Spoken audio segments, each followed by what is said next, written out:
Demokrasi apa di bibir pemimpin PN? Pada 11 Februari lalu, Parti Gerakan Rakyat Malaysia Gerakan secara rasmi diterima sebagai salah sebuah parti anggota Perikatan Nasional. Langkah itu akan memperkukuhkan Perikatan Nasional sebagai gabungan parti-parti politik yang mewakili masyarakat pelbagai kaum dan wilayah di Malaysia. Demikian kata Perdana Menteri Kerajaan Tebuk Atap, Tan Sri Muhyiddin Yassin. Menurut Presiden Gerakan Datuk Dominic Lau Hu Chai pula, Gerakan merupakan sebuah parti yang bukan berasaskan perkauman dan konsisten dalam memainkan peranan memfokuskan prinsip demokrasi di negara ini. Parti Gerakan merupakan parti politik non-etnik. Ia ditubuhkan pada tahun 1968 dengan prinsip demokrasi. Gerakan akan memainkan peranan dan memperjuangkan kesederhanaan.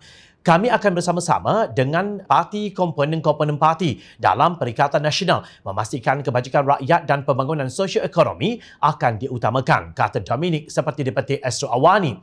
Kenyataan Muhyiddin Yassin itu turut disambut oleh pemimpin PAS Kelantan.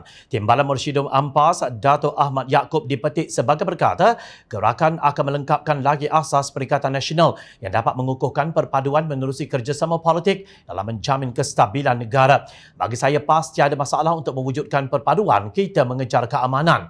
Cuma kita lebih selesa untuk melihat tanggungjawab semua bangsa dalam mencari keselesaan buat rakyat, katanya, seperti dipetik Sinar Harian. Belum pun sejuk teh perpaduan yang dihidang buat menyambut kedatangan Gerakan. Dalam keluarga Perikatan Nasional, parti itu sudah mula menunjukkan taring. Beberapa media melaporkan Gerakan menuntut sekurang-kurangnya 1 kerusi Dewan Undangan Negeri yang sebelum ini menjadi kerusi tradisi PAS di Kelantan.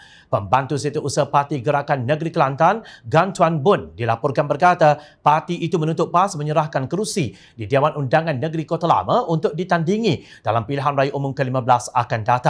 Katanya sudah sekian lama PAS mempertahankan kerusi di Dewan Undangan Negeri Kota Lama, sedangkan majoriti pengundi di DUN itu adalah masyarakat Cina. Gerakan kononnya bukan parti perkauman, tetapi perlu diingat parti itu pernah terlibat dalam saman untuk menghalang Kelantan dari melaksanakan Undang-Undang Hukum Hudud.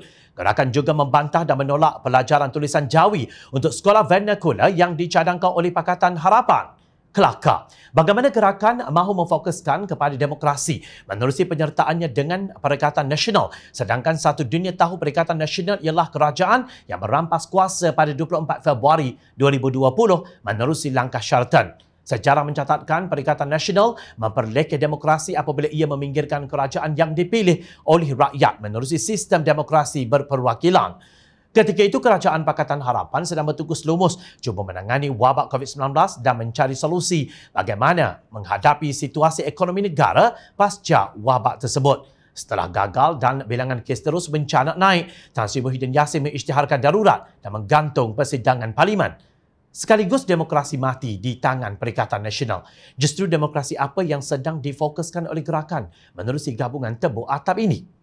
Bagi PAS pula inilah ujian bagi parti itu. Adakah ia benar-benar sebuah parti yang mementingkan perpaduan dan menghormati sistem demokrasi atau semua itu hanya retorik yang bermain di bibir mereka?